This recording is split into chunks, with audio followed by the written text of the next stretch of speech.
ഇന്ത്യയിൽ എല്ലായിടത്തും ബി.ജെ.പിക്കെതിരെ ചോദ്യങ്ങൾ ഉയരുകയാണ്. നാണമുണ്ടോ ബി.ജെ.പിക്കെന്നാണ് സോഷ്യൽ മീഡിയയിൽ ബി.ജെ.പിക്കെതിരെ ഉയർന്നു കേൾക്കുന്നത്. ഇന്ത്യയുടെ പ്രതിപക്ഷ നേതാവായ രാഹുൽ ഗാന്ധിയെ പിൻനിരയിലിരുത്താൻ ബി.ജെ.പി നടത്തിയ നാറിയ കളി ഇതിനോടകം തന്നെ സോഷ്യൽ മീഡിയയിൽ വിവാദ വിഷയമായി മാറിയിരിക്കുകയാണ്. രാഹുൽ ഗാന്ധി ക്യാബിനറ്റ് റാങ്കുള്ള വ്യക്തിയാണ്.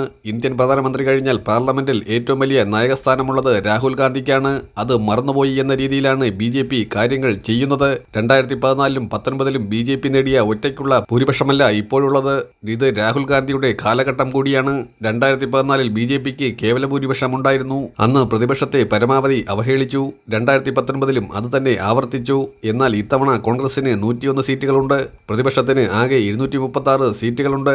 കേവല ഭൂരിപക്ഷത്തിന് വലിയ വ്യത്യാസമൊന്നുമില്ല എന്ന് ബി.ജെ.പി മനസ്സിലാക്കണം. നരേന്ദ്രമോദിക്ക് ഈ മര്യാദ പോലും അറിയില്ലെങ്കിൽ പിന്നെ എന്തിനാണ് പ്രധാനമന്ത്രിയായി ഇങ്ങനെ ഞെളിഞ്ഞിരിക്കുന്നത് എന്ന വലിയ ചോദ്യമാണ് സോഷ്യൽ മീഡിയയിൽ ഉയരുന്നത്.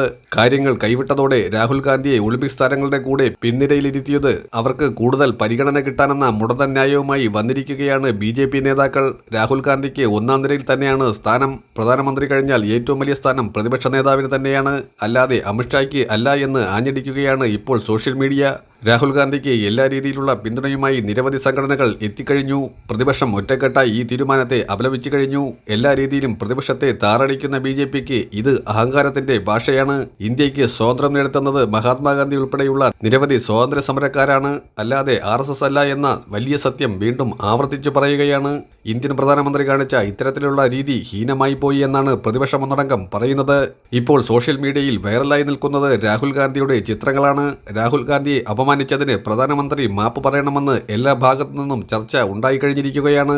ഈ രാജ്യത്തിനെ മൂന്നാമത്തെ സാമ്പത്തിക ശക്തിയാക്കി മാറ്റുമെന്ന് പറയുന്ന പ്രധാനമന്ത്രി ശരിക്കും ആർക്കു വേണ്ടിയാണ് ഇവിടെ ഒത്താശ ചെയ്തു കൊടുക്കുന്നത് എന്നതിന് വ്യക്തമായ കാരണങ്ങളുണ്ട്. രാജ്യത്തെ കോർപ്പറേറ്റുകളുടെ പ്രധാന സേവകരായി പ്രവർത്തിക്കുന്ന രീതി ജനങ്ങൾക്കും മനസ്സിലായിട്ടുണ്ട്. ഏതായാലും സ്വാതന്ത്ര്യദിനാഘോഷത്തിൽ ഏറ്റവും കൂടുതൽ ജനപിന്തുണയുള്ള നേതാവ് രാഹുൽ ഗാന്ധിയാണ് എന്ന് ഇതോടെ ബി.ജെ.പിയും മനസ്സിലാക്കി കഴിഞ്ഞിരിക്കുന്നു.